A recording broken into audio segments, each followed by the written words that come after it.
Hello friends, this is Varsha. Welcome back to my channel. जो अब आपकी क्लासेस होंगी जनरल हिंदी की, ठीक है, वो यूपी SSC पैट और एकलव्य शिक्षक भर्ती एंड अदर जो भी एग्ज़ाम आपके हैं जिसमें संधि, विलोम, सद, पर्यायवाची, ये सारे जो टॉपिक हैं वो आते हैं, ठीक है, उन सभी से रिलेटेड ही होंगी। ऐसा नहीं होता है कि संधि के नियम यूपी SSC पैट के लिए अलग हैं, एकलव्य शिक्षक भर्ती के लिए अलग हैं। वही नियम होते हैं, वही रूल्स होते हैं, बट सिलेबस में ये हो जाता है कि किसी सिलेबस में कुछ टॉपिक ज़्यादा होते हैं, किसी सिलेबस में कुछ टॉपिक कम होते हैं, ठीक है। नियम, रूल्स, रेगुलेशंस सभी जो टॉपिक्स हैं उनके लिए वही होते हैं। ये भी नहीं होता है कि ये वाला क्वेश्चन अगर कनिष्ठ सहायक परीक्षा में आया है तो आपका जो यूपी एकलव्य शिक्षक भर्ती है उसमें नहीं आएगा। क्वेश्चंस वही होते हैं, उदाहरण वही होते हैं, ठीक है। आपका फोकस सिर्फ जो नियम है उनको समझने के लिए करना चाहिए। तो जो एकलव्य शिक्षक भर्ती के स्टूडेंट्स हैं वो भी इस क्लास को ज़रूर देखें। 28 क्वेश्चन लगभग हैं, ठीक है। स्टार्ट करते हैं वीडियो। पहला क्वेश्चन है आपका, सूक्ति का सही संधि विच्छेद बताना है। तो सूक्ति का सही संधि विच्छेद हो जाएगा सुधन उक्ति। संधि में एक चीज़ ये याद रखिएगा, जिन शब्दों से आप उस शब्द को तोड़ रहे हैं, जिससे संधि विच्छेद कर रहे हैं, ठीक है, उन दोनों ही शब्दों के अपने अलग अलग अर्थ भी निकलने चाहिए। जिससे क्या होगा, आपको जो शब्द संधि विच्छेद करते समय एलिमिनेट करने के ऑप्शन एलिमिनेशन का जो ट्रिक है वो अच्छे से आनी चाहिए, ठीक है। तो सूक्ति का सही संधि विच्छेद हो जाएगा सुधन उक्ति, जिसमें कौन सी संधि है आपकी, दीर्घ स्वर संधि है। जो नियम है उनको आप अगर पढ़ेंगे तो थोड़ा सा कन्फ्यूज़न हो जाएगी, तो शब्दों की तरफ जाइएगा। शब्दों को जितना ज़्यादा आप सीख सकें उतना ज़्यादा सीखिए, ठीक है। भानुधन उदय, भानुदय। हरिधन ईश, हरीश। तो आप देखिए, हरि का मतलब भी आपको पता है, ईश का मतलब भी आपको पता है, तो इन दोनों ही शब्दों का भी मतलब अर्थ निकलना चाहिए, ये भी मीनिंगफुल होने चाहिए, ओके। उत्तम धन अंग, उत्तमांग। नेक्स्ट आपका है नरेश का सही संधि विच्छेद बताना है। तो ये हमने पहले भी बताया था कि नरेश का मतलब क्या हो जाएगा, गुण स्वर संधि। वो सारे शब्द जिसमें आपकी एक मात्रा आती है, चाहे ए की मात्रा हो, चाहे ओ की मात्रा हो, ठीक है, और चाहे आपके ऋषि हो, ठीक है। तो ये हमने बोला था कि जैसे ओए शब्द, हमने ओए से आपको सिखाया था कि ओए करके बुलाना भी अगर एक गुण है तो ओए और ऋषि में भी गुण होता है। तो ये वाले जो वर्ड्स आपके होते हैं ये गुण स्वर संधि के होते हैं। तो नर धन ईश, नरेश हो जाएगा। अब नर का मतलब भी आपको पता है कि मानव होता है, ईश का मतलब भी आपको पता है कि वो भगवान होते हैं, ठीक है। परम धन ईश्वर, परमेश्वर। राजधन ऋषि, राज ऋषि। सुरधन ईश, सुरेश, ठीक है। तथैव का सही संधि विच्छेद बताना है। तो तथा धन एव, ये कौन सी संधि हो गई, जिस तरह गुण स्वर संधि में आपके एक मात्रा वाले शब्द होते हैं उसी तरह वृद्धि स्वर संधि में आपके दो मात्रा वाले शब्द होते हैं। कौन से होते हैं, दो मात्रा वाले। तो ये जो ट्रिक है इसको अच्छे से याद रखिएगा। दोनों ही क्वेश्चंस आपके हो गए, तथा धन एव। क्वेश्चन 4 है, अत्याचार का सही संधि विच्छेद बताना है। तो अति धन आचार, ऑप्शन सी इसका सही है। अतिया कोई शब्द नहीं होता है, अत्त कोई शब्द नहीं होता, अत्या कोई और चार कोई शब्द ऐसे नहीं होते हैं। तो जब आप संधि विच्छेद करें तो ऑप्शंस को इस तरह से एलिमिनेट कर सकते हैं कि अति धन आचार, तो इन दोनों के ही अपने अलग अलग अर्थ, अलग अलग मीनिंग्स निकल रही हैं, ओके। नेक्स्ट बढ़ते हैं क्वेश्चन 5 पर। तो नाविक का सही संधि विच्छेद बताना है। नाविक, ये अयादि संधि का है, जिसमें भी पूरा या पूरा वा आए वो अयादि संधि होते हैं, इसको याद रखिएगा। पूरा या और पूरा वा किस में आता है, अयादि संधि में। नौधन इक इसका हो जाएगा संधि विच्छेद, ठीक है। नेधन अन नयन, नैधन अक नायक। उज्ज्वल का सही संधि विच्छेद उत्तधनज्वल, क्या हो जाएगा, उत्तधनज्वल। सतधन जन, सज्जन। विपद जन, धनजाल, विपदजाल, ठीक है। ये व्यंजन संधि का उदाहरण था। दिगंबर का सही संधि विच्छेद दिक्धनंबर, क्या हो जाएगा, दिक्धनंबर। तो इसका नियम थोड़ा सा देख लीजिए कि यदि क च ट त प के बाद में वर्णों का तृतीय अथवा चतुर्थ वर्ण जैसे ग ज ध झ द ये आए या अलावा आए तो कोई स्वर आए तो क च त प के स्थान पर उसी वर्ग का तीसरा अक्षर हो जाता है। हमने बोला ना, एग्जाम्पल्स ज़्यादा इजी रहेंगे नियम से, नियम थोड़ा सा टफ पड़ जाते हैं। वाकधन ईश, वागीश। सतधन आचार, सदाचार। शुभधन अंध, सुबंध। अब देखिए पा का जो तीसरा वर्ण है वो बा हो जाता है, ठीक है। ये पीडीएफ जो है आपको टेलीग्राम चैनल पर प्रोवाइड करा दी जाएगी, आप सभी वहाँ से देखकर इसके जो एक्सप्लेनेशंस हैं उनको थोड़ा सा और एक दो बार देख लीजिएगा। नेक्स्ट बढ़ते हैं क्वेश्चन 8। उल्लंघन का सही संधि विच्छेद बताना है। तो उत्धन उल्लंघन, क्या हो जाएगा, उत्धन लंघन। तो ये जो ला होता है, ला के नीचे ये हलंत लगी हुई है, इसका मतलब हो जाता है आधा ला। ठीक है, अगर हलंत नहीं होगी तो इसका मतलब हो जाएगा पूरा ला।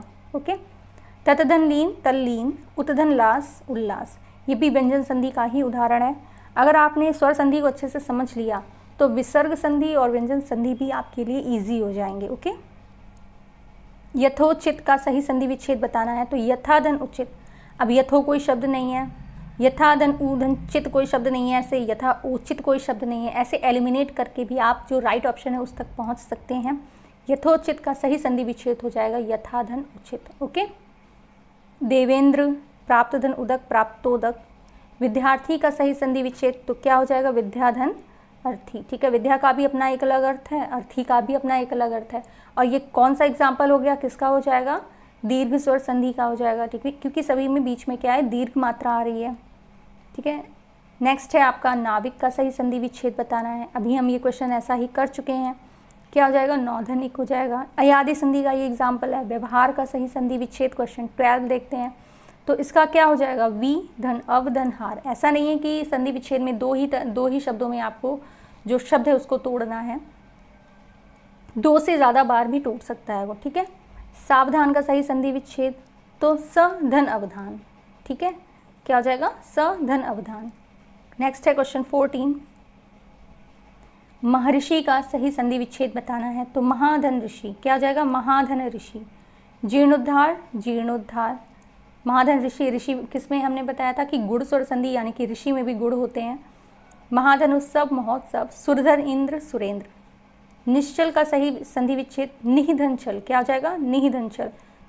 ये विसर्ग स्वर संधि का एग्जाम्पल है। इसमें आपको हमने रोष से बताया था कि रा वाले शब्द जो आते हैं, ओ की मात्रा के जो कुछ शब्द होते हैं, और जो शाह आपके होते हैं, जैसे तीनों शाह, ससलजम सषटकोण साइकिल, वो विसर्ग स्वर संधि में आते हैं। शब्दों को 1-2 बार करिएगा तो आपको अच्छे से समझ में आ जाएंगे। ठीक है, नेक्स्ट क्वेश्चन है 16,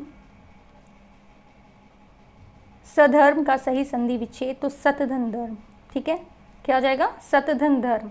ये व्यंजन संधि का एग्जाम्पल हो गया। सतवाणी सदवाणी, अचधन अंत अजंत, अपधन ईंधन अबिंधन। ठीक है, क्वेश्चन 17 देखते हैं, पोधन अन किस स्वर संधि का उदाहरण है, तो पोधन अन क्या हो जाएगा, पवन, यानी कि ये अयादि संधि का एग्जाम्पल है। ठीक है, ये मत सोचिएगा कि ये आपके KVS NVS के नहीं हैं तो ये नहीं आएंगे।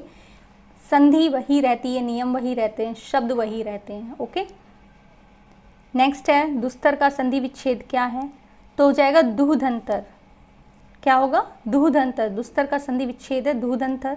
मनहधन योग मनोयोग। अब यहाँ पर देखिए ओ की मात्रा लगी हुई है, तो आप ये सोचें कि ये गुण स्वर संधि हो जाएगा, लेकिन गुण स्वर संधि की तरह आप शब्द को विच्छेद नहीं कर सकते, इसीलिए हर एक शब्द का विच्छेद करना ज़रूरी है। संधि विच्छेद करिए तभी आप नियम पता कर पाएंगे। ठीक है, अभीष्ट का सही संधि विच्छेद आपको बताना है, तो क्या हो जाएगा, अभिधन ईष्ट। अब देखिए यहाँ पे इष्ट जो लिखा है इसका कोई भी मीनिंग नहीं होता है, आभि का कोई मीनिंग नहीं होता है, तो इस तरह एलिमिनेट करके भी आप जो राइट ऑप्शन है उस तक पहुँच सकते हैं। नेक्स्ट है स्वर संधि कितने प्रकार की होती है, तो 5 टाइप की होती है। दीर्घ संधि, गुण संधि, वृद्धि संधि, यड़ संधि और अयादि संधि।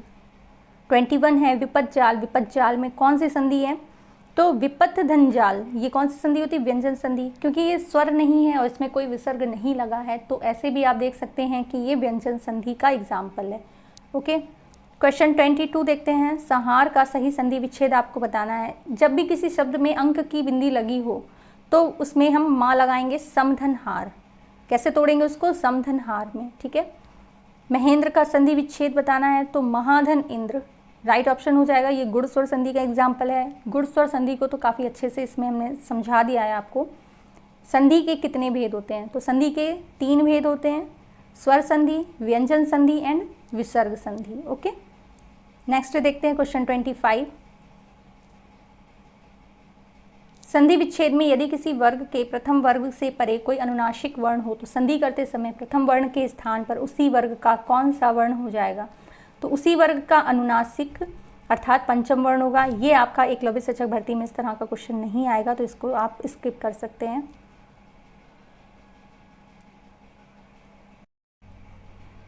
क्वेश्चन 26 देख लेते हैं, कि निधन कपट निम्नलिखित में से किस संधि का भेद है। तो आप देख रहे हैं कि इसमें विसर्ग लगा है, तो ये कौन सी संधि हो जाएगी, विसर्ग संधि हो जाएगी। ठीक है, नेक्स्ट है 27 कि श्रद्धानंद का संधि विच्छेद करना है। तो श्रद्धा धन आनंद दोनों ही शब्दों के अर्थ होने चाहिए, श्रद्धा धन नंद, श्रधन द्वंद ये कोई भी शब्द नहीं होते हैं।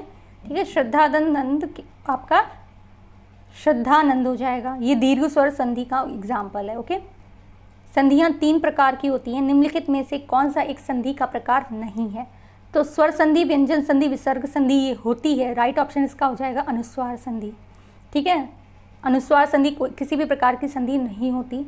तो आई होप आपके जो क्वेश्चंस हैं वो 28, इसमें से आपने काफ़ी सारे क्वेश्चंस अपने आप भी किए होंगे, आपको भी अच्छे से आ रहे होंगे।